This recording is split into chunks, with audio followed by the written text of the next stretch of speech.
Hello everyone, welcome to your channel Unlock Biology with Dr. Parita, where difficult concepts of biology are unlocked in a very easy way. Okay students, तो आज हम लोग next one short lecture start करने वाले हैं जिसका नाम है एंजाइम्स। ये जो टॉपिक है ये एक सब टॉपिक है फ्रॉम 11th स्टैंडर्ड का चैप्टर बायोमोलिक्यूल्स। बायोमोलिक्यूल्स का जो फर्स्ट पार्ट है जिसमें मैक्रोमोलिक्यूल्स के बारे में बात की गई है उसका मैंने ऑलरेडी वन शॉट अपलोड कर दिया है। ये उसका सेकेंड सब टॉपिक है, that is your enzymes. Okay, already आपको पता है कि जो भी पीडीएफ से या जो भी नोट से मैं इस वीडियो में पढ़ा रही हूँ ये सारे आपको free of cost along with all the markings download करने मिल जाएंगे इन माय टेलीग्राम चैनल, जिसकी लिंक इस वीडियो के डिस्क्रिप्शन पे है। Okay, so let us start with the next topic, that is enzymes.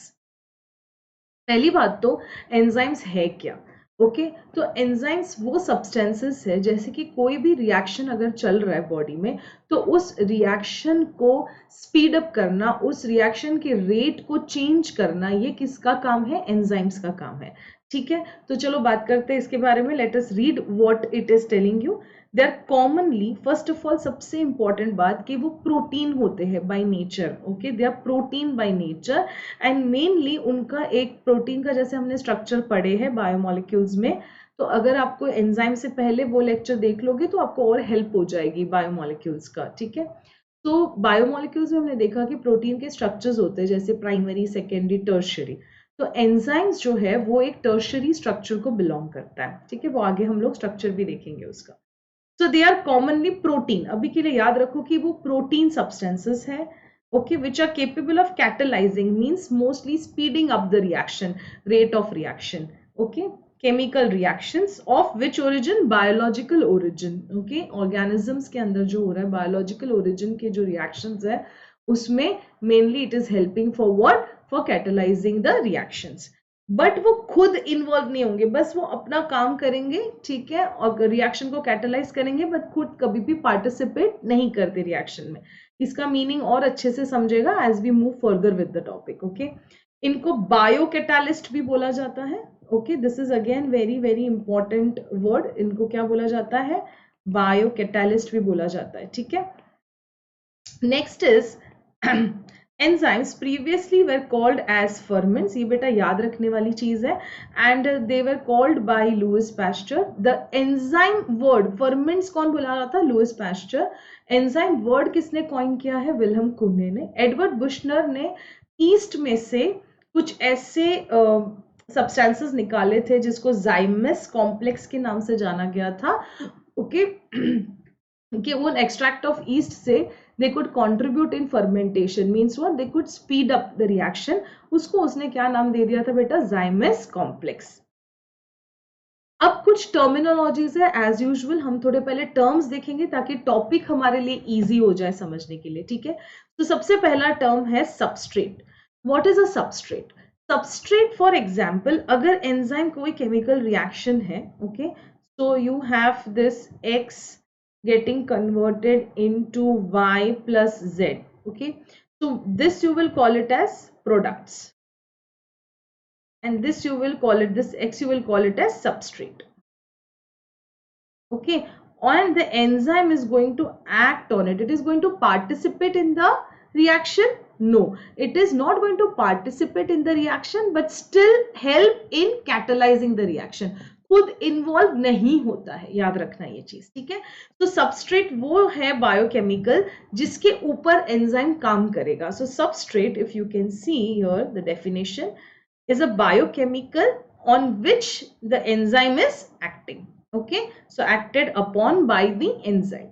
Reactants भी सेम चीज होती है बेटा, बट अगर दो से ज्यादा बायोकेमिकल्स इन्वॉल्व है एक रिएक्शन में तो उसी सबस्ट्रेट को क्या बोलते हैं? हम रिएक्टेंट्स करके बात कर लेते हैं। ठीक है, उस पे भी एंजाइम्स काम करेगा। Products is nothing but the chemicals that are formed after the completion of a reaction, उसको बोलेंगे प्रोडक्ट्स। मतलब for example you have like from the substrate, यहाँ पे जो है y एंड z जो है वो हमारे प्रोडक्ट्स बन गए। ठीक है, तो जो फाइनल स्टेबल प्रोडक्ट बनेंगे उसको हम एंड प्रोडक्ट्स भी बोल सकते हैं। You should be just be aware of the terms. Enzymes और सबस्ट्रेट ये दोनों जब एक दूसरे से अटैच हो रहे हैं तो they are attaching at a site. and that site you call it as what? Active site. तो ये एक्टिव साइट एग्जैक्टली होती क्या है, तो अच्छे से देखो। अब देखो प्रोटीन का ये स्ट्रक्चर था, एक बार सिर्फ रिकलेक्ट कर लेते हैं। एकदम स्ट्रेट या लीनियर स्ट्रक्चर को हमने कौन सा स्ट्रक्चर बोला था? Primary structure. So this is like a straight linear structure and this is made up of what? Obviously amino acid से बनेगा, amino acids, because it is a protein structure, so वो amino acid से बनेगा। ये beta plated and alpha helix जो है, alpha helix, it is nothing but the secondary structure. बेटा अगर नहीं समझ आ रहा है तो मैंने ये सेम चीज बायोमोलिक्यूल्स में समझाई हुई है, बायोमोलिक्यूल्स के लेक्चर में। एंड जब यही स्ट्रक्चर और this is like you know winding up एक दूसरे के ऊपर से पूरा फोल्ड हो रहा है स्ट्रक्चर, तब वो जाके बनाता है टर्शियरी स्ट्रक्चर। क्या बनाएगा बेटा? Tertiary structure. ये चीज अगर समझ लोगे अच्छे से तो पूरा चैप्टर मतलब पूरा ये जो टॉपिक है ये आपको बहुत अच्छे से समझ आ जाएगा। ये जो टर्शियरी स्ट्रक्चर है, इस स्ट्रक्चर में एंजाइम प्रेजेंट होते हैं। क्यों? क्योंकि जितने ज्यादा फोल्ड्स होंगे उतना वो स्ट्रक्चर स्टेबल होगा, एंड जितना ज्यादा स्टेबल होगा उतना हमेशा अच्छा रहता है, so that it can exist, it can stay stable. Okay, अब टर्शियरी स्ट्रक्चर जो है जब ये फोल्ड्स कर रहा है तभी वहां पे कुछ पॉकेट्स बन जाते हैं, which you call it as crevices. Okay, वहां पे क्या बन जाते हैं? कुछ पॉकेट्स बन जाते हैं, क्रेवाइसिस या पॉकेट्स बन जाते हैं, मतलब ऐसे खड्डे जैसा हो जाता है, एक नॉच टाइप या डीपनिंग टाइप। उस बहुत सारे पॉकेट्स बनते हैं, बट एक ऐसा पॉकेट रहता है जो एक एक्टिव साइट होता है। एक्टिव साइट मतलब क्या? जहां पे सबस्ट्रेट जाके बाइंड करेगा। ओके, सो अभी देखो नेक्स्ट हम लोग सिर्फ एक चीज समझाने के लिए कि एंजाइम कैसे सबस्ट्रेट में से प्रोडक्ट बनाता है। तो this is our enzyme, this is our enzyme. Okay, and the one pocket that I have shown you is nothing but the active site. Okay, on the right hand side you can see that there is a substrate. Okay, now this substrate is going to bind where? On the active site. So in the second picture you can see that our substrate, this is a substrate, has binded to the active site of the enzyme. Correct? तो इस complex को हम बोलेंगे enzyme substrate complex. अब enzyme क्या करेगा? इस substrate में कुछ चेंजेस लाएगा, एंड ये सबस्ट्रेट को चेंज करके एक वापस से इंटरमीडिएट स्टेट बनाएगा जिसको बोलेंगे हम enzyme product complex. So now this blue colour is what? This blue color is our product. Okay, that is what? Our product. So this products are going to be now attached to the enzyme. तो ये एक intermediate stages बनते हैं enzyme product complex. अब enzyme अलग हो जाएगा और हमें जो चाहिए products वो हमें मिल जाएंगे. So these are what? The products. Okay, so this is how the exactly the enzyme is functioning. बहुत सारी चीजें NCERT की इससे आपको क्लियर हो जाएगी. So क्या है? एंजाइम का एक पॉकेट है, वो पॉकेट क्या है बेटा? एक्टिव साइट है। एक्टिव साइट के ऊपर कौन जाके अटैच होने वाला है? सबस्ट्रेट। अब इस सबस्ट्रेट के अंदर कुछ कन्फर्मेशनल चेंजेस लाएगा एंजाइम, बट वो खुद पार्टिसिपेट नहीं कर रहा है, वो उस रिएक्शन को फास्ट करने में हेल्प करता है। देखो बिना एंजाइम के भी सबस्ट्रेट से प्रोडक्ट बन जाएगा, बट वो बहुत ही स्लो होगा, इतना ज्यादा स्लो होगा which is not affordable. So we need that reaction to speed up, we need to increase the rate of reaction. हमें रेट ऑफ रिएक्शन कभी कभी चेंज करना पड़ता है, कभी इंक्रीज किया कभी डिक्रीज किया, तो ये सारी चीजों के लिए हमें कौन काम लगता है बेटा? एंजाइम काम लगते हैं। ठीक है, तो इस तरीके से वो बाइंड करते हैं। इस चीज को अच्छे से दिमाग में बिठा लेना। ठीक है, so you have enzyme attaching with the substrate, okay, forming enzyme substrate complex, then it will form an intermediate stage which is called as enzyme product complex, and enzyme product complex से क्या होगा? फिर enzyme अपना अलग हो जाएगा बिना कोई changes के, and वो जो products deliver करने वो end products हमें deliver हो जाएंगे in a chemical reaction. Okay, so active site को अगर मुझे define करना है तो मैं उसको कैसे define करूंगी? An active site of an enzyme, what it is a crevice or a pocket into which the substrate is going to fit. Enzymes through their active site will catalyze the reaction at a high rate. Okay, I hope this is understood. Next, दो type के catalyst होते हैं, one is inorganic catalyst and one is enzyme catalyst. Inorganic catalyst जो है वो तुम obtain करते हो by inorganic way, means they are inorganic in nature, and when these inorganic catalysts are working, they will work very efficiently even if you put it under high temperatures. Work efficiently under high temperatures and high pressures. Okay, enzymes, the enzyme catalyst, or what we call it as what, biocatalyst, more of organic, so biocatalyst, okay. So organism से जो हम derive करते हैं, very sensitive to temperature, थोड़ा सा भी change in temperature होगा तो वो एकदम से खराब हो जाएगा, उसका जो प्रोटीन का स्ट्रक्चर है वो खराब हो जाएगा। सो प्रोटीन के स्ट्रक्चर को खराब होने का मीनिंग है डीनेचर हो जाना या डैमेज हो जाना। So will study that, see now. So what is happening over here? These enzymes, they get damaged at high temperature above 40 degree Celsius. But कुछ एंजाइम्स हम ऑर्गेनिज्म से डिराइव, सी ऑर्गेनिज्म से जो भी एंजाइम डिराइव करते हैं that is biocatalyst. Inorganic are nothing but they are inorganic in nature, okay, they are not organic in nature, so they are working efficiently at high temperatures and high pressures.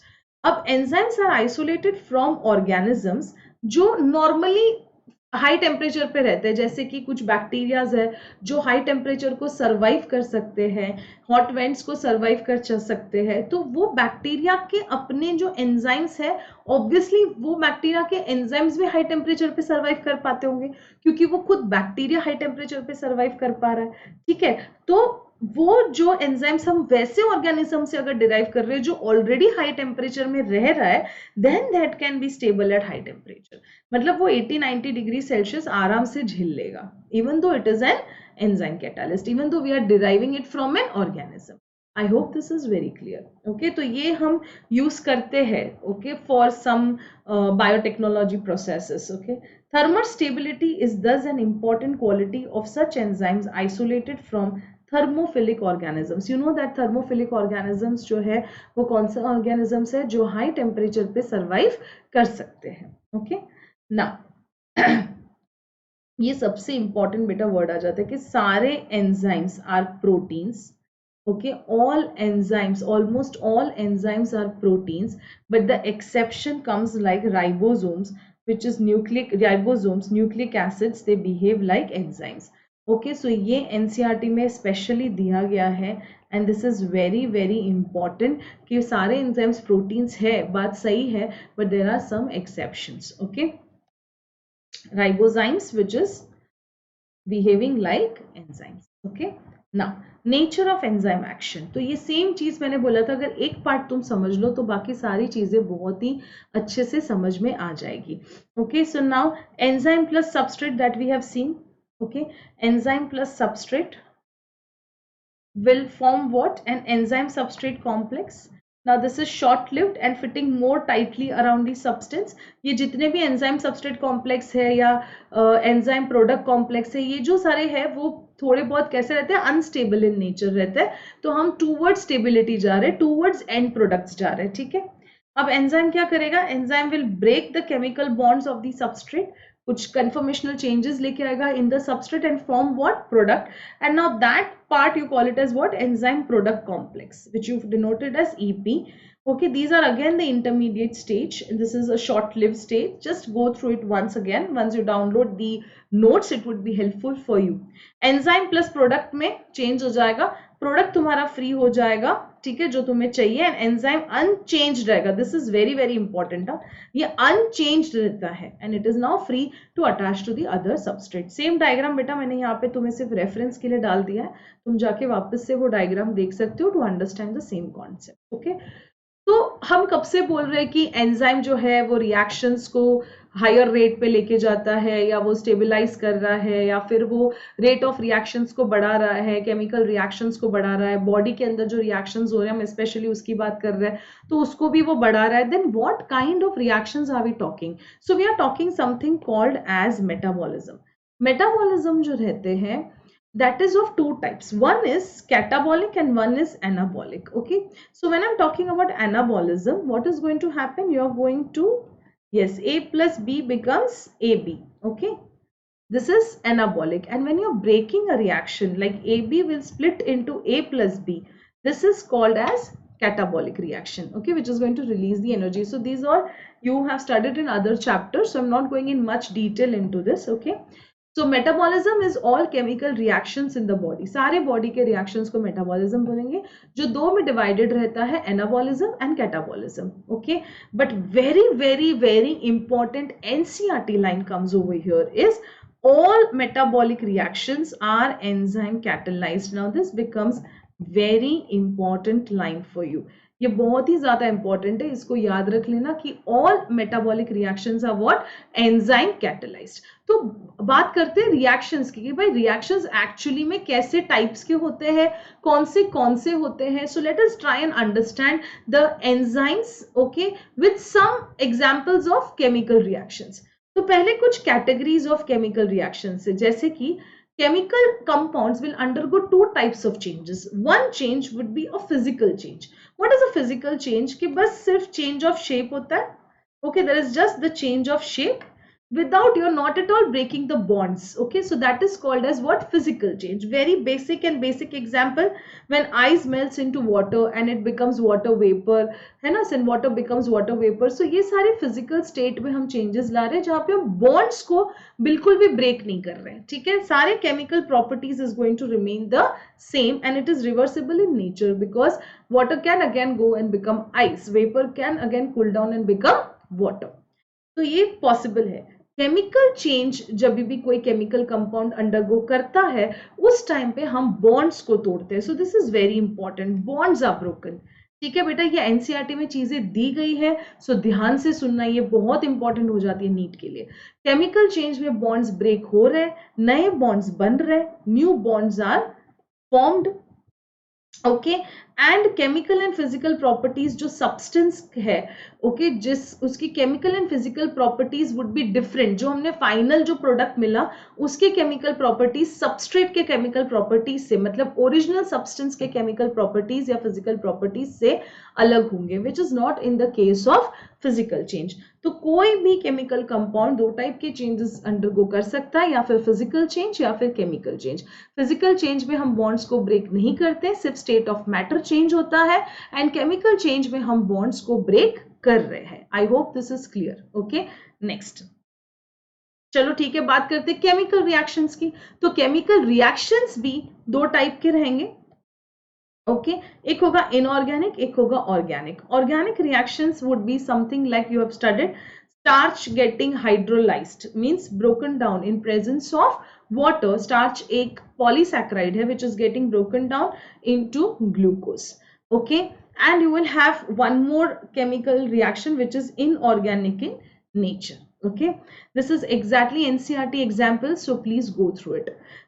Any rate of physical or chemical process refers to the amount of product formed पर unit time.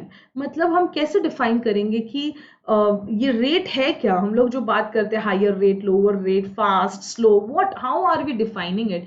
तो हम कैसे define करते हैं कि पर unit time लेंगे. कभी भी रेट होगा तो टाइम इन्वॉल्व रहेगा. सो हम पर यूनिट टाइम में देखेंगे कि कितने प्रोडक्ट सबस्ट्रेट बना पा रहा है, okay, because of the enzymes. उसको जब हम कंसिडर करेंगे तो उसको कैसे, that is defined as what, rate. Okay, so rate is nothing but product formed, okay, amount of product form per unit time. Very very important MCQ lines. ये जितने भी लाइंस है these are very important MCQ lines. ठीक है, अच्छे से बेटा करके जाना इसको. Enzymes increase the rate of reaction, increase the rate of reaction.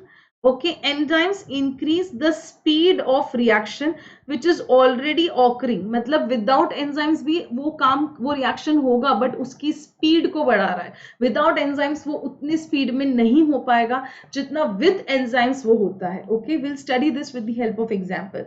Enzyme increase the number of product forms per unit time. इसके लिए तो वो rate को भी increase कर रहा है क्योंकि number of product per unit time increase हो रहा है. ठीक है, एक एग्जाम्पल ले लेते हैं कि भाई आप बोल रहे हो increase the rate, where is the proof. क्या प्रूफ है? तो बेटा हमने breathing and exchange of gases में एक रिएक्शन पढ़ा था CO2 ट्रांसपोर्ट के बारे में, कि CO2 जो होता है वो ट्रांसपोर्ट होता है in the form of what, yes, bicarbonate ions. तो उस टाइम पे एक रिएक्शन होता है CO2 plus H2O forms what, carbonic acid. अब ये जो फर्स्ट वाला रिएक्शन है this is like without enzyme. This is without enzyme. Without enzyme जब हम रेट को कैलकुलेट करते हैं, रेट मतलब क्या, प्रोडक्ट फॉर्म्ड अपॉन टाइम. ठीक है, तो रेट को जब हम कैलकुलेट करते हैं तो 200 मॉलिक्यूल्स बना रहा है कार्बोनिक एसिड का पर आवर.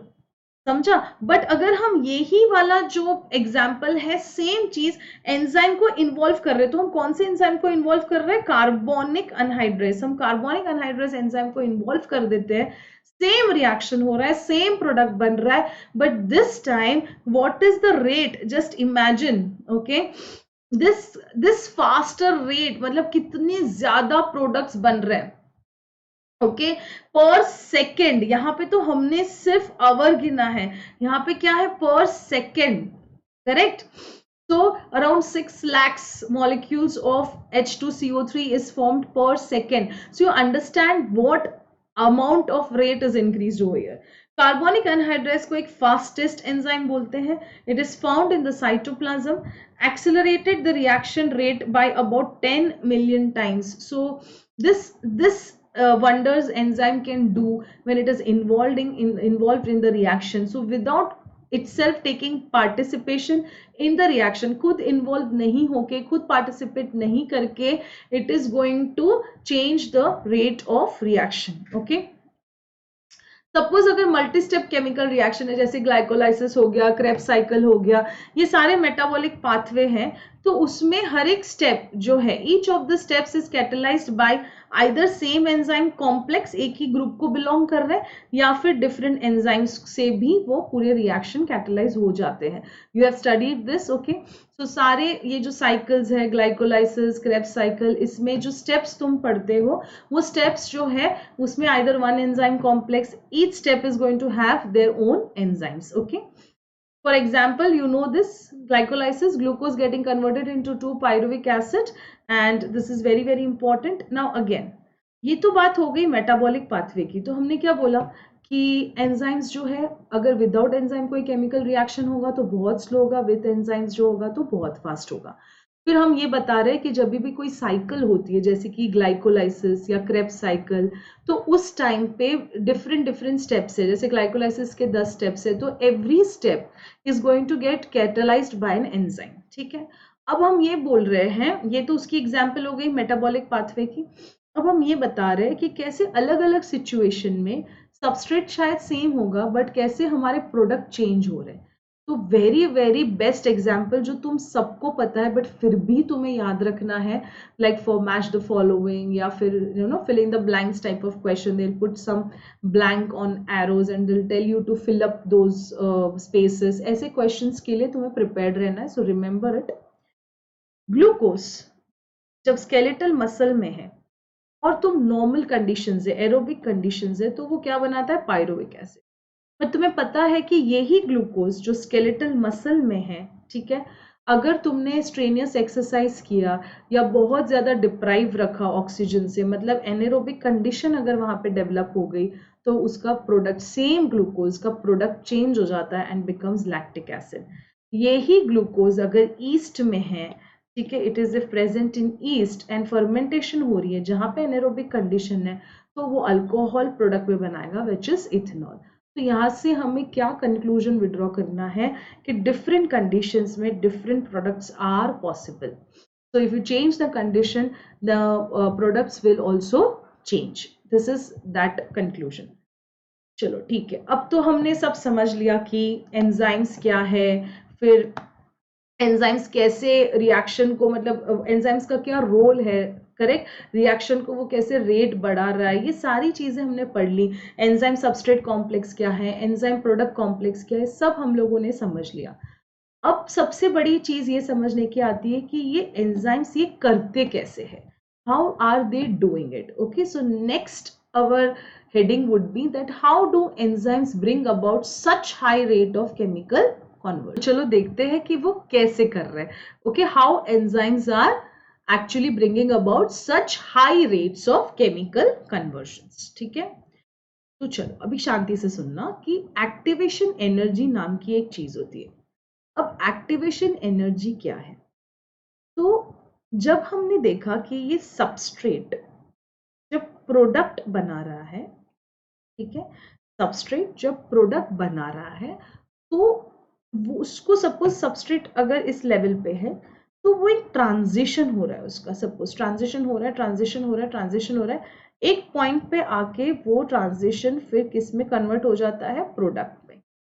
ठीक है, तो एक ग्राउंड स्टेट से एक ट्रांजिशन स्टेट में जाना पड़ता है सबस्ट्रेट को, और ट्रांजिशन स्टेट में जाने के बाद ही वो प्रोडक्ट बनाएगा। सो उस इसमें सबस्ट्रेट या फिर एनर्जी लूज करेगा या फिर एनर्जी गेन करेगा, now that is depends on the reaction, but transition state तो आना ही है। तो सपोज ये ट्रांजिशन स्टेट में जाने के लिए जितनी एनर्जी रिक्वायर्ड रहेगी सबस्ट्रेट को, उस एनर्जी को एंजाइम कम कर देगा। समझ में आया? तो फॉर एग्जाम्पल अगर बहुत ज्यादा सबस्ट्रेट को अगर यहां तक पहुंचना पड़ता है एट दिस पॉइंट, ओके, तो जब हम एंजाइम को इन्वॉल्व करेंगे तो बस ये इतने में फटाफट प्रोडक्ट के पास पहुंच जाए। अंडरस्टूड? तो first of all understand what is activation energy. Activation energy वो एनर्जी है जो रिएक्टेंट्स को लगती है टू फॉर्म द प्रोडक्ट, मतलब एक ट्रांजिशन स्टेट में पहुंचने के लिए। ट्रांजिशन स्टेट क्यों चाहिए? क्योंकि ट्रांजिशन स्टेट में जाने के बाद ही वो प्रोडक्ट बनाने वाला है। So now see what is the activation energy. Activation energy is the energy required to move the reactants from the ground state to the transition state. ठीक है, तो अभी ट्रांजिशन स्टेट क्या है? This is the stage where bonds of substrate are breaking and new bonds of product are making. Very very basic explanation.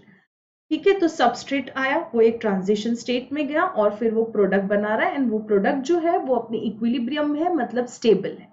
ठीक है, इसके लिए वो एग्जिस्ट कर रहा है। नाउ ये जो ट्रांजिशन स्टेट में जाने के लिए जो एनर्जी लगती है उसको हमने क्या बोल दिया? Activation energy. एंजाइम क्या करता है? इस एनर्जी को कम कर देता है, इस एक्टिवेशन एनर्जी को क्या करेगा? कम कर देगा। तो नाउ सी रिएक्शंस कौन से टाइप के हैं। फॉर एग्जांपल पहले तो ना ये समझ लेना, ये सारे वर्ड्स एनसीईआरटी में है और इसकी मीनिंग अच्छे से समझ लेना। एक स्पॉन्टेनियस रिएक्शन क्या है और एक non spontaneous reaction. Spontaneous reaction ऐसा रहता है कि कोई भी एक्सटर्नल इन्फ्लुएंस की जरूरत नहीं रहती और वो रिएक्शन बस स्टार्ट हो जाता है। नॉन स्पॉन्टेनियस रिएक्शन को तुम्हें एक एनर्जी देनी पड़ती है, कोई एक्सटर्नल इन्फ्लुएंस देना पड़ता है, फिर वो जाके स्टार्ट होगा। ठीक है, अब डिफरेंस समझ लो एक्सोथर्मिक और एंडोथर्मिक में। एक्सोथर्मिक रिएक्शन में हम क्या कर रहे हैं? एनर्जी को रिलीज कर रहे हैं। So most of the spontaneous वाले जो रिएक्शन होंगे वो क्या होंगे? एक्सोथर्मिक। मोस्ट ऑफ मैंने वर्ड यूज किया है, so please remember to it that you can not use like spontaneous और exothermic. Okay, so energy content of the product, क्योंकि हम एनर्जी रिलीज कर रहे हैं तो सबस्ट्रेट की एनर्जी हमेशा ज्यादा रहेगी as compare to product. So energy of product is always very important, lower than the substrate. Very important. So energy of product is going to be low क्योंकि substrate is going to release the energy. ठीक है, endothermic reaction में क्या हो रहा है बेटा?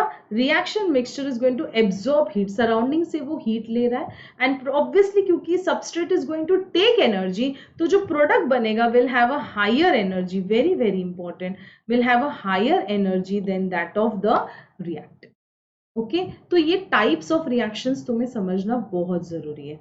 Okay, now again I am telling you what is activation energy. The substrate will undergo the transition state से वो product बनाएगा, और substrate को जो energy लगती है to reach to the transition state, that you will call it as what? Activation energy. ठीक है, अब देखो यहाँ पे कैसे हो रहा है। सुक्रोस, अब देखना, एंजाइम नहीं है तो सुक्रोज किस में कन्वर्ट होता है? Glucose plus fructose without the enzyme. मैंने क्या बोला? बिना एंजाइम के भी रिएक्शन होने वाले हैं। ठीक है, बट उसमें फर्क होता है उसके रेट में।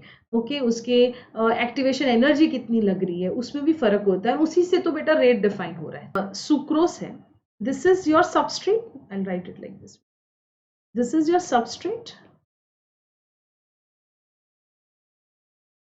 Okay, now this substrate is undergoing a transition state and then it is making products. So your glucose and fructose are your products. ठीक है, अब ट्रांजिशन स्टेट में जाने के लिए उसको क्या लगने वाला है? It is going to require what? Activation energy. But यहाँ पे कितनी एक्टिवेशन एनर्जी लगी उसको ट्रांजिशन स्टेट में जाने के लिए? 32,000 कैलोरीज पर मोल। तो this is how this much activation energy is required. अब यही चीज हम एंजाइम के साथ करते हैं। So sucrose is getting converted into glucose plus fructose, but now we are having something called as your enzyme which is sucrase which is also called as invertase, ये भी एक एमसीक्यू क्वेश्चन है, invertase, ठीक है। इस time पे energy requirement कितनी है, ओनली 9000 कैलोरीज पर मोल।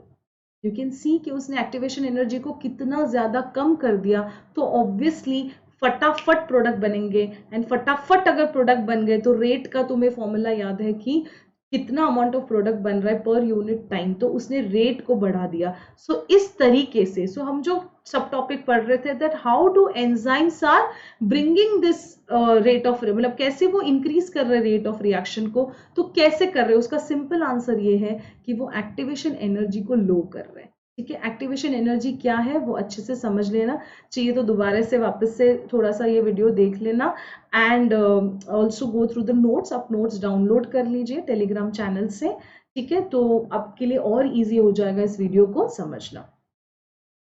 Whether it is an exothermic, कोई भी टाइप ऑफ रिएक्शन हो, चाहे कोई भी एक्सोथर्मिक हो, स्पॉन्टेनियस हो, एंडोथर्मिक हो, ये एनसीईआरटी लाइन में दिया गया, तुम्हें मैंने सारे रिएक्शंस बता दिए कि क्या होता है। S has to go through much higher energy state और transition state, चाहे कोई भी टाइप ऑफ रिएक्शन हो, कोई भी type of reaction transition state पे तो जाना ही है, ठीक है। और हम क्या कर रहे हैं, सी देखो, ये ग्राफ तुम्हारा एनसीईआरटी का, इसको समझना कैसे है, यहाँ पे सबस्ट्रेट है, यहाँ पे प्रोडक्ट है, ठीक है। अब जब एंजाइम था, for example when the enzyme was not there, without the enzyme this was your activation energy, correct, this is your activation energy, okay. And with the enzymes this is going to be your activation energy. You can see that how much it is lowered, the activation energy kitna low ho gaya, so फटाफट substrate is reaching towards the product. So this is your end, this is a progress of reaction and potential energy. So on the y axis you have potential energy content, on the x axis you have progression of the structural transformation और states through transition state, ठीक है। इस time पे जो if you see the product जो है वो lower level पे है एज दैट ऑफ सबस्ट्रेट, मतलब प्रोडक्ट की एनर्जी सबस्ट्रेट से कम है, तो बेटा ये कौन सा रिएक्शन हो जाता है, एक्सोथर्मिक रिएक्शन, ठीक है, जो हमने ऑलरेडी डेफिनेशंस देख ली है। So lower level than S, it is an exothermic reaction. Very very important, वापस से हम नोट पॉइंट्स ले लेते हैं एमसीक्यूज के लिए। Transition state is going to be unstable state, क्योंकि वो स्टेबल नहीं है, प्रोडक्ट बनने का जो प्रोडक्ट बनेंगे एंड प्रोडक्ट्स वो स्टेबल होंगे। ज्यादा एक्टिवेशन एनर्जी रहेगी तो रिएक्शन क्या रहेगा, स्लो रहेगा। और एंजाइम का क्या काम है, ये सबसे बड़ा तुम्हारा क्वेश्चन बन जाता है कि enzymes are going to lower the activation energy, very very important, please इसको याद रख लेना, ओके। चलो ठीक है, अब बहुत ही इंपॉर्टेंट पार्ट पे आ जाते हैं। यहाँ पे टेम्परेचर पीएच तो बहुत अच्छे से स्टूडेंट्स आप समझ जाओगे, पर सबस्ट्रेट कॉन्सेंट्रेशन पे जरा ध्यान देना। नेक्स्ट टॉपिक जो है जो 9.12.4 which is nothing but factors affecting enzyme activity को, कौन से फैक्टर्स है जो अफेक्ट कर सकते हैं, कौन से फैक्टर्स है या कौन सी सिचुएशन में एंजाइम की एक्टिविटी सबसे अच्छी रहेगी, कब कम रहेगी, कब ज्यादा रहेगी, कब खराब हो जाएगी, ये सारी चीजें हम देखेंगे कि कौन से ऐसे फैक्टर्स है जो एंजाइम की एक्टिविटी को इन्फ्लुएंस कर सकते हैं। सो तीन फैक्टर्स है, तीन फैक्टर्स में आ जाते हैं तुम्हारा टेम्परेचर, पीएच एंड सबस्ट्रेट का कॉन्सेंट्रेशन, ठीक है। टेम्परेचर अगर हम देखें तो मेरा ध्यान में रखना कि हर एक एंजाइम का काम करने के लिए एक ऑप्टिमम टेम्परेचर करके होता है। ऑप्टिमम टेम्परेचर का मीनिंग ये है कि बस यहाँ पे एंजाइम की जो एक्टिविटी होती है वो सबसे बेहतरीन होती है, एंड यही टेम्परेचर पे एंजाइम अच्छे से काम करेगा। हल्का सा चेंज टेम्परेचर या पीएच में एंजाइम की एक्टिविटी को खराब कर सकता है। बहुत अच्छे से आपको ध्यान में रखना है कि ऑप्टिमम टेम्परेचर क्या है, और अगर ऑप्टिमम से कम गया तो एंजाइम्स को क्या हो जाएगा, और ऑप्टिमम से अगर ऊपर चला गया तो एंजाइम्स की एक्टिविटी कैसे खराब हो जाएगी। इसके पहले वापस आप सब लोगों को याद दिला दूं कि एंजाइम जो है वो कुछ नहीं है बट एक प्रोटीन है, okay, tertiary structure of protein.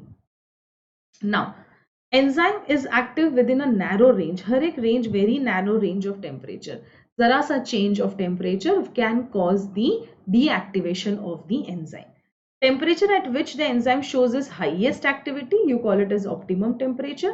Most of the time it is going to correspond to the body temperature, that is 37, और sometimes अगर 40 डिग्री सेल्सियस आता है MCQs में तो वो भी करेक्ट हो जाएगा। एंजाइम एक्टिविटी सपोज अगर इसके बिलो गया, 40 के बिलो या 37 के बिलो गया या 50 के अबव या 45 के अबव चला गया, ऑप्टिमम टेम्परेचर से जरा सा भी इधर उधर हो गया तो एंजाइम की एक्टिविटी विल डिक्रीज।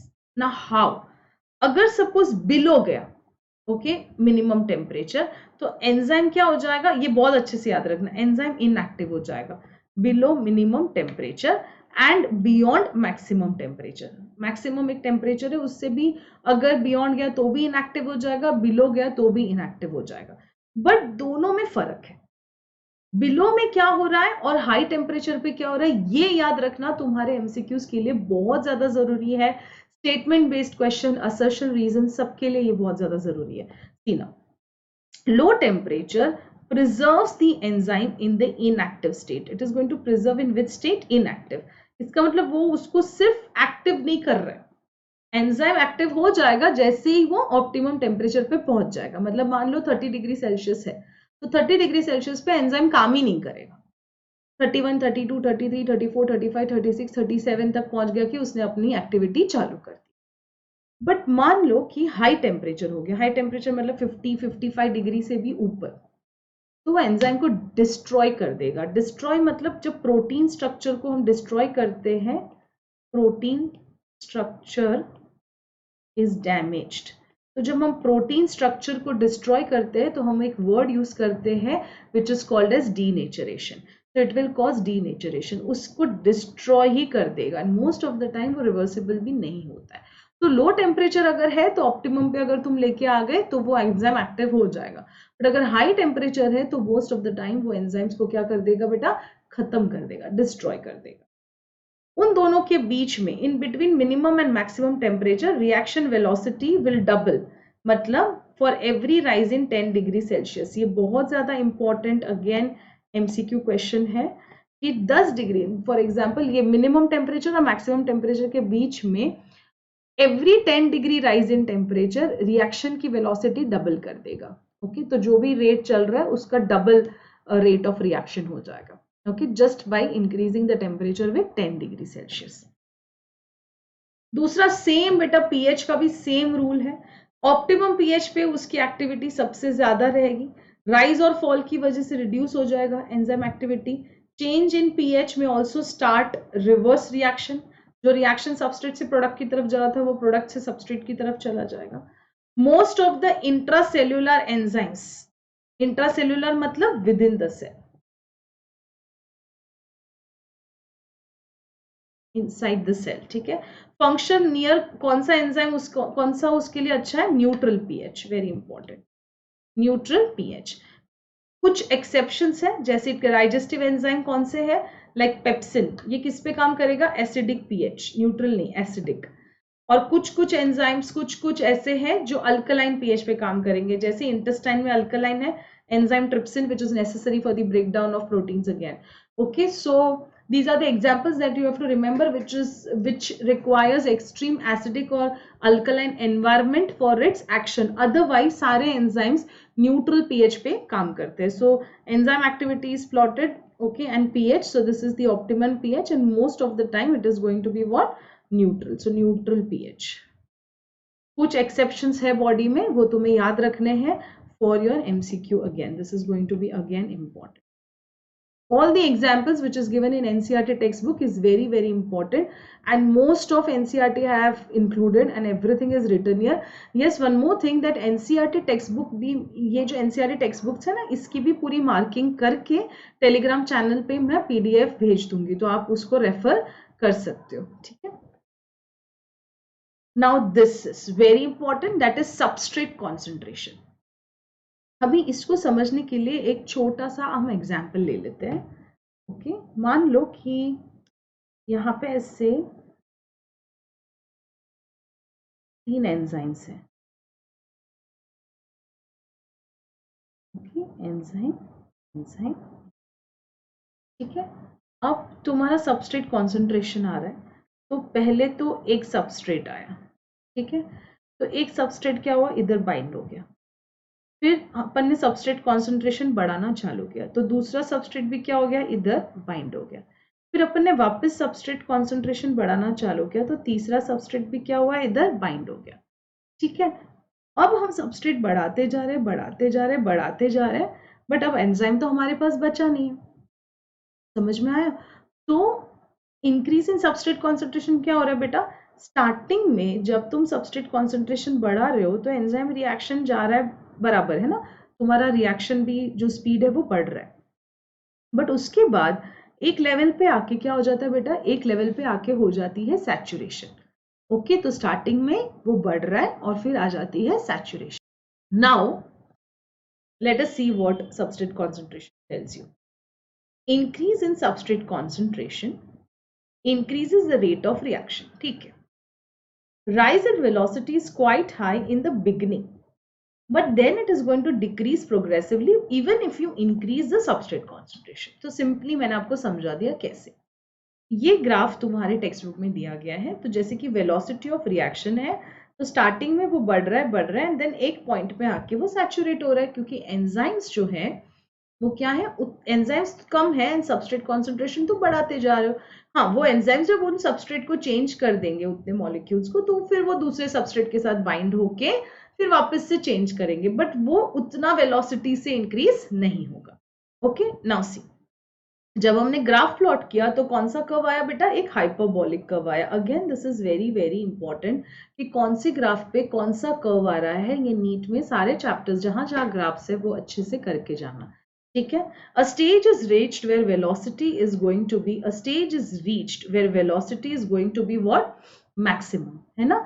उसके बाद आप चाहे कितना भी इंक्रीज कर लो दैट सबस्ट्रेट कॉन्सेंट्रेशन, उसके बाद वेलोसिटी इंक्रीज नहीं होगी। एक बार वो मैक्सिमम वेलोसिटी पे पहुंच गया तो मैक्सिमम वेलोसिटी को हम बोलते हैं V max.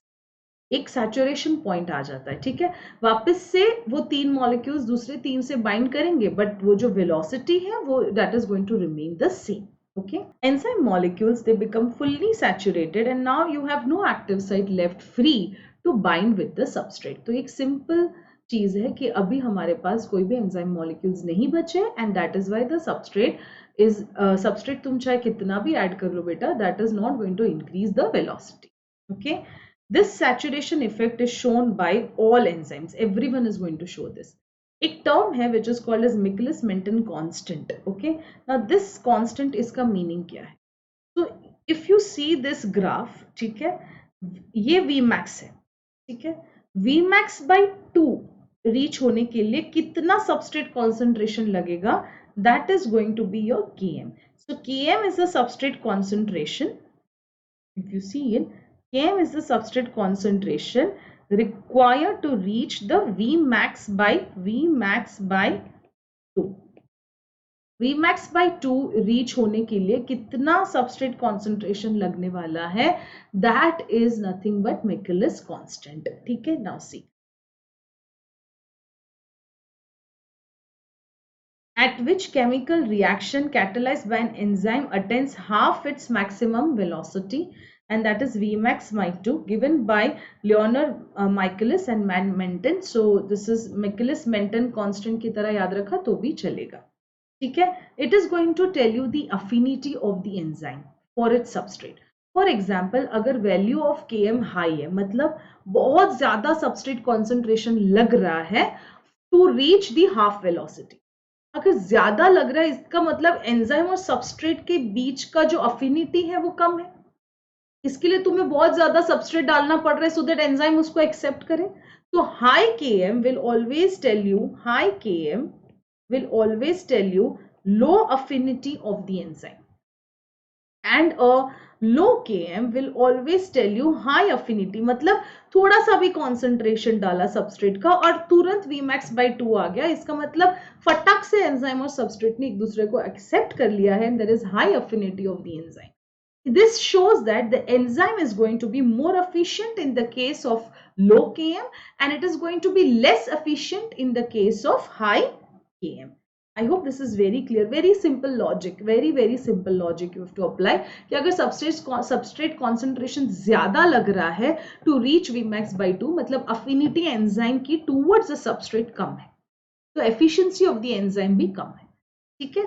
So Vmax is directly proportional to the number of enzyme अगर इंक्रीज नंबर ऑफ एंजाइम्स है तो ऑब्वियसली इंक्रीज वीमैक्स होगा, क्योंकि मैंने जो तुम्हें 3 मॉलिक्यूल्स ऑफ एंजाइम का एग्जांपल दिखाया था, अगर वो ही वहां पे एक और मॉलिक्यूल ऑफ एंजाइम बढ़ गया तो वेलोसिटी बढ़ते जाएगी। तो जितने ज्यादा एंजाइम के मॉलिक्यूल्स उतना ज्यादा वीमैक्स रहेगा।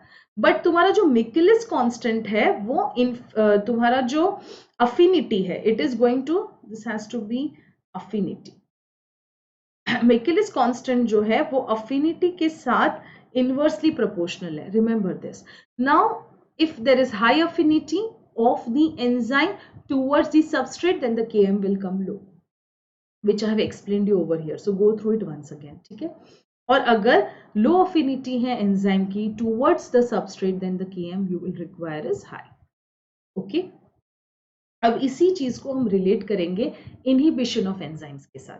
तो what is inhibition of enzyme? हम एंजाइम की एक्टिविटी को रोक रहे हैं, ओके। कैसे रोक रहे हैं? 2 टाइप के इनहिबिशंस होते हैं बेटा, याद रखना, एक है कॉम्पिटिटिव इनहिबिशन और एक है non competitive inhibition. Competitive and non competitive. तो बहुत ही सिंपल वे से समझा रही हूँ, ये आपका एंजाइम है, ये उसका एक्टिव साइट। अभी एक्टिव साइट सबको समझ रहा है, एक्टिव साइट पे कौन जाके बाइंड करेगा? सबस्ट्रेट। बट हमें दिख रहा है कि सबस्ट्रेट का जुड़वा भाई है ना, एक कोई सब्सटेंस है जो सबस्ट्रेट जैसा ही दिख रहा है, ठीक है। तो अब उसके लिए भी ये जगह खाली है, तो दोनों क्या कर रहे हैं? They are competing for the same site. और अगर ये कॉम्पिटिटिव एंजाइम के साथ जाके बाइंड हो गया तो सबस्ट्रेट बेचारा उदास हो जाएगा और उसको बाइंड करने नहीं मिलेगा। तो क्या हो जाएगा? हमने क्या किया, एक कॉम्पिटिटिव इनहिबिटर को डाल दिया, सो दैट एंजाइम की एक्टिविटी हम क्या कर सके? कम कर सके या इनहिबिशन कर सके। उसकी एक्टिविटी को इनहिबिट करना मतलब स्टॉप करना। नॉन कॉम्पिटिटिव भी बेटा उसको इनहिबिट तो कर ही रहा है, बट अलग वे से कर रहा है। ये अगर एक्टिव साइट है तो उसकी ऑपोजिट साइड को हम बोलते हैं allosteric site. Allosteric site enzyme की एक्टिव साइट से कोई भी जो दूसरी साइट होगी उसको एलोस्टेरिक साइट बोलेंगे। नाउ ये नॉन कॉम्पिटिटिव अगर एंजाइम के साथ बाइंड हो गया तो एंजाइम की शेप को ही बदल देगा। अगर उसकी शेप को ही बदल दिया, अगर उसने सबस्ट्रेट की सीट को ही खराब कर दिया, एक्टिव साइट को ही खराब कर दिया, तो ये सबस्ट्रेट बेचारा जाके बैठेगा कैसे? बिकॉज ये दोनों का रिलेशन तो लॉक इन की जैसा है। हमने क्या कर दिया? लॉक का जो शेप है वही चेंज कर दिया, how the key is going to fit there. Understood? So such kind of inhibition जहां पे कॉम्पिटिटिव नहीं है, मतलब एक जगह के लिए 2 जन लड़ नहीं रहे, बट ऑब्वियसली वो एक एंजाइम के कॉन्फ़िगरेशन में चेंजेस लेके आ रहा है। क्योंकि I told you, I am reminding it you again and again that enzyme is a protein, और ऐसा कुछ भी बाइंडिंग या कुछ भी होने से उसके स्ट्रक्चर में चेंजेस आ सकते हैं। Okay, so both are not competing for the same site, and this particular activity is irreversible. That is called as non-competitive. Let us understand. Competitive inhibitors क्या करता है? Competitive inhibitors prevents the substrate from binding to the enzyme. Okay? अब जो site substrate की थी उस site पे जाके वो बाइंड कर गया। अब सबस्ट्रेट को गुस्सा आया, तो बोलेगा रुको, अगर इसको ऐसा लग रहा है कि इसके बाइंड हो जाने से एंजाइम मुझे भूल जाएगा, तो ऐसा नहीं है।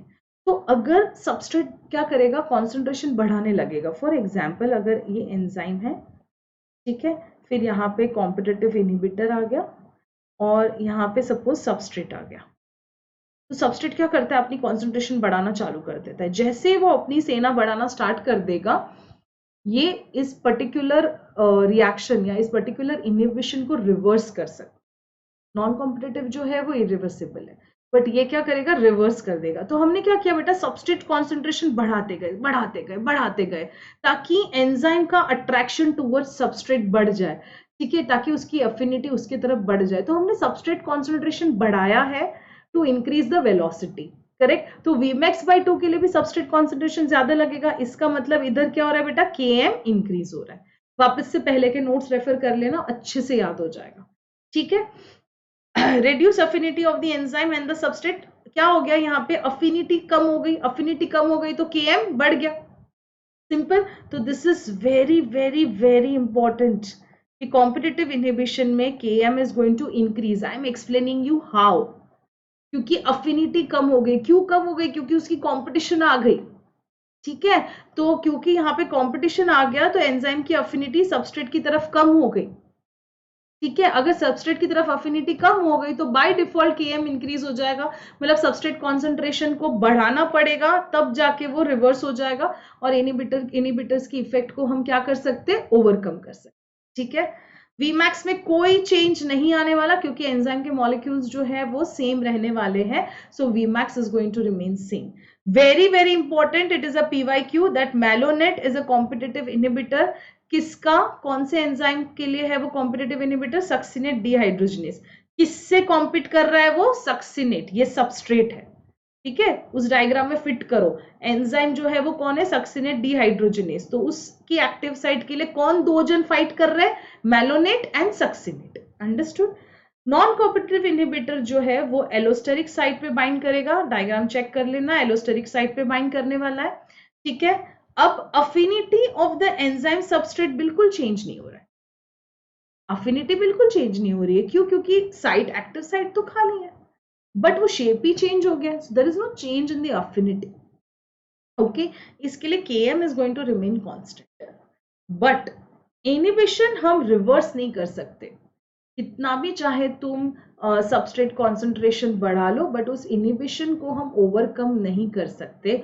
तो Vmax रीच करने के लिए that velocity is going to decrease of the reaction, because we are not able to reverse the action of the enzymes. Okay, या फिर एंजाइम का जो साइट है, जो सबस्ट्रेट का जो एक्टिव साइट था, again we can not reverse that inhibition. Understood. इसकी वजह से अफिनिटी कम नहीं हो रही है, तो Km is going to remain constant. ठीक है, but your Vmax is going to decrease. ठीक है, क्योंकि एंजाइम अवेलेबिलिटी कम हो गई है। सो मैंने एंजाइम का रिलेशन डायरेक्टली बोला था Vmax, तो एंजाइम कम हो गए तो Vmax ऑटोमेटिकली कम हो जाएगा, क्योंकि एंजाइम अवेलेबिलिटी जो दो थी उसमें से एक खराब हो गया तो अभी एक ही अवेलेबल है। Understood? So that is why the Vmax is going to decrease. But affinity कम नहीं हो रही है, तो जैसे मैंने दिया उसको वैसे ही याद रखोगे ना, तो Km से रिलेटेड और Vmax से रिलेटेड के questions related to competitive and non competitive inhibition से तुम सॉल्व कर पाओगे। ठीक है, नेक्स्ट आ जाता है very very easy, classification and nomenclature of enzymes. ठीक है, classification and nomenclature of enzymes में तुम्हारे 6 क्लासेस दिए गए हैं, ईच विद 4 to 13 सब क्लासेस। एग्जाम में जो क्वेश्चन आता है ना, ऐसे EC लिखा हुआ रहता है, 4 digit, EC stands for enzyme commission. ठीक है, तो वो 4 डिजिट का रहता है, बट तुम्हें मतलब ऐसे ही पूछते EC1, EC2, EC3, तो EC वर्ड से कंफ्यूज नहीं होना है, that is your class 1, class 2, class 3, class 4 ऐसे। तो टोटल जो है वो 6 क्लासेस है। I have mentioned your first digit क्या है, सेकंड डिजिट क्या है, हमें मोस्टली क्लास के बारे में बात करनी है। ठीक है, तो EC1 is going to be called as oxidoreductase enzyme. Okay, I remember it as OTH.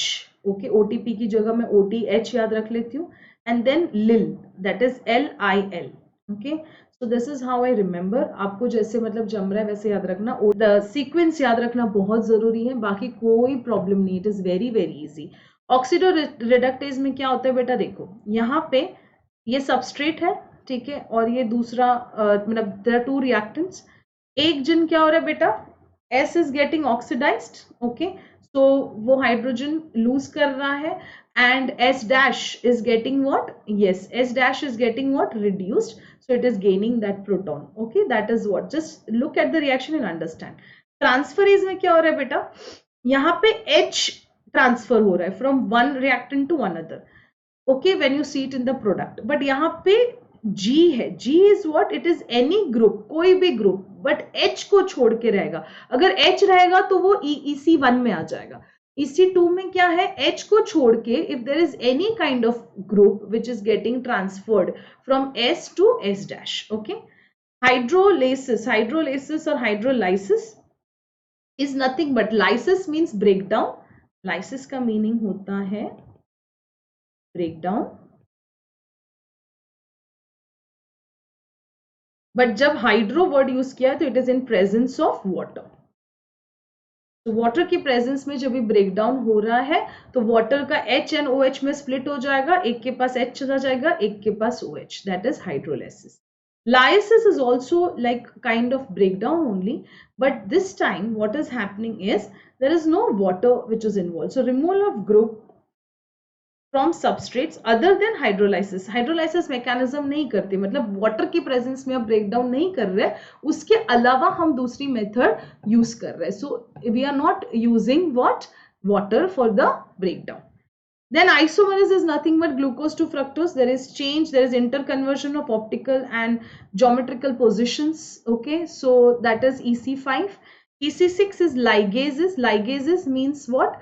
दो कंपाउंड्स है वो दोनों एक बॉन्ड से ज्वाइन हो रहे हैं। लाइगेस में ब्रेक डाउन हो रहा है, लाइगेस में it is getting joint on linkage. Clear? Okay.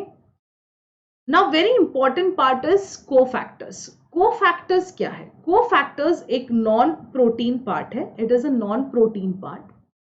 So you have a complete enzyme, a holo enzyme, which is having two things, apoenzyme and cofactor. Apoenzyme तो हमारा प्रोटीन पार्ट है, but उस enzyme में एक non protein part भी attach रहता है, उसको हम बोलते हैं कोफैक्टर्स. बस इतना बहुत इंपॉर्टेंट है, याद रखना, it's a non protein part. बस अभी यही नॉन प्रोटीन पार्ट कौन से टाइप्स के रहते हैं वो याद रखना है.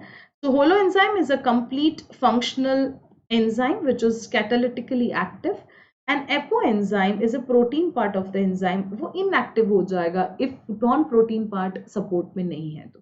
Cofactor is a non-protein part of the holoenzyme which is always essential for the activity of the holoenzyme. तीन टाइप के कोफैक्टर्स होते हैं, prosthetic groups, coenzymes and metal ions. ये exactly line by line NCERT याद रख लेना. Prosthetic group वो है जो प्रोटीन के साथ एकदम ऐसे टाइटली बाइंड करते हैं, okay, and it has having a covalent bond.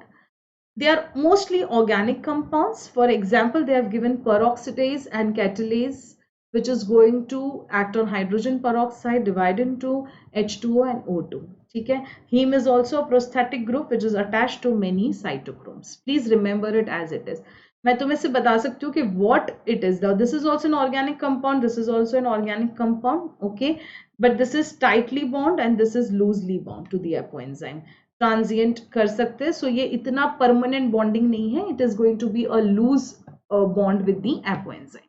Okay, many coenzymes are vitamins, please remember this, like NAD, nicotinamide, adenine dinucleotide, NADP, which you have seen. उसके अंदर niacin होता है. Niacin is also what? A vitamin. Metals जो होते हैं, like zinc is present for proteolytic enzyme carboxypeptidase. Please remember it as it is, and this is going to form a coordination bonds with the side chains.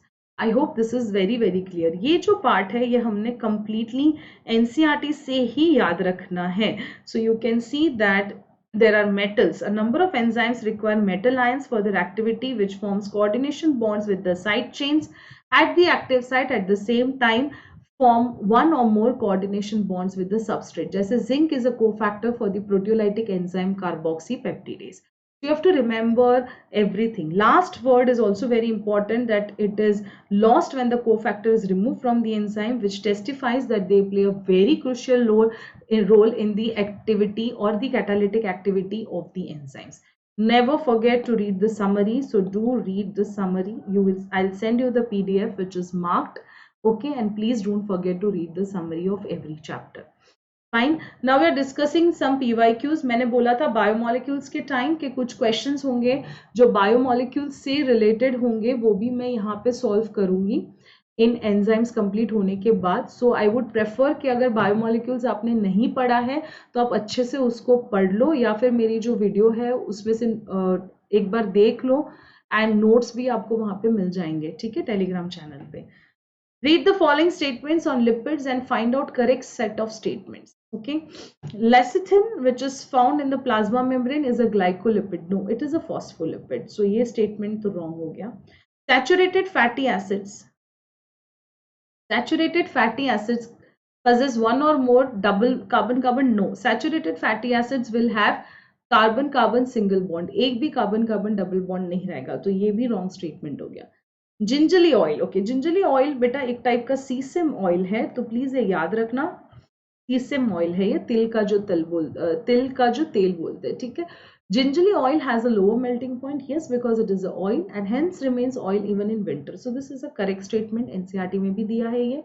Lipids are generally insoluble in water, yes, but soluble in some organic solvents. This is right. When fatty acids is esterified with glycerol, yes, I have shown you a very good diagram and how to remember it. Glycerol दिखाया था.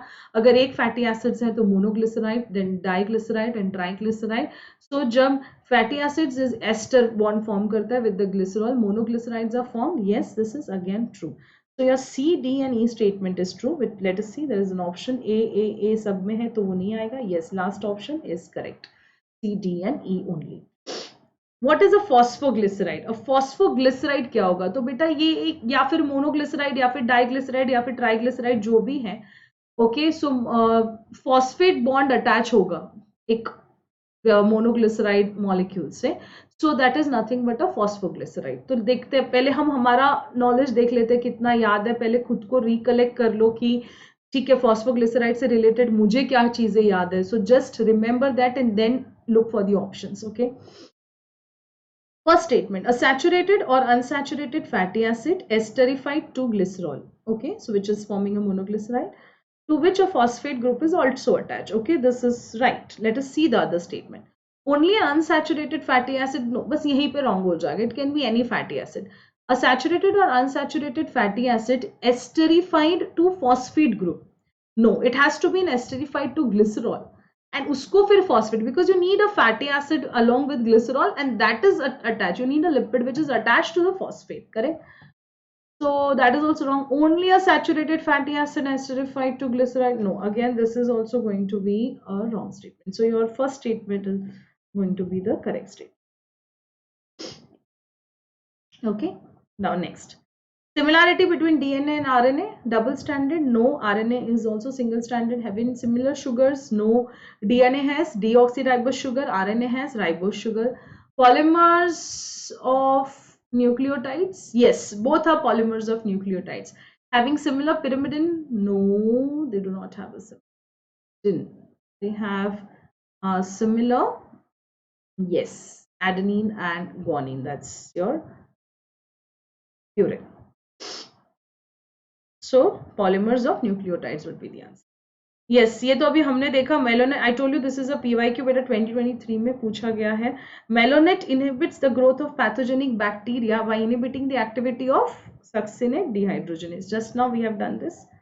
Okay, let us see these two statements. First statement says that low temperature preserves the enzyme in a temporary inactive state. Yes. और high temperature क्या करेगा? Destroy करेगा. Exactly I have mentioned in the notes exact same lines. It is NCERT lines. So this is true. When the inhibitor closely resembles the substrate in its molecular structure and inhibits the activity of enzyme, it is known as competitive. Competitive कब? जब वापस पढ़ते हैं, inhibitor closely resembles the substrate. Okay, this is also right. So both the statements are true. The option is D. Okay, ये भी एक PYQ है. So please read NCERT very thoroughly for enzymes. These notes are completely based on NCERT and whatever things are required for MCQ is being covered. Okay, so I hope things are clear to you. You can download the same notes along with these questions answered. Okay, on the Telegram channel. I'm telling you जिसकी link इसके description पे दी है, video के description पे. ठीक है? Take care everyone. Bye bye. Thank you.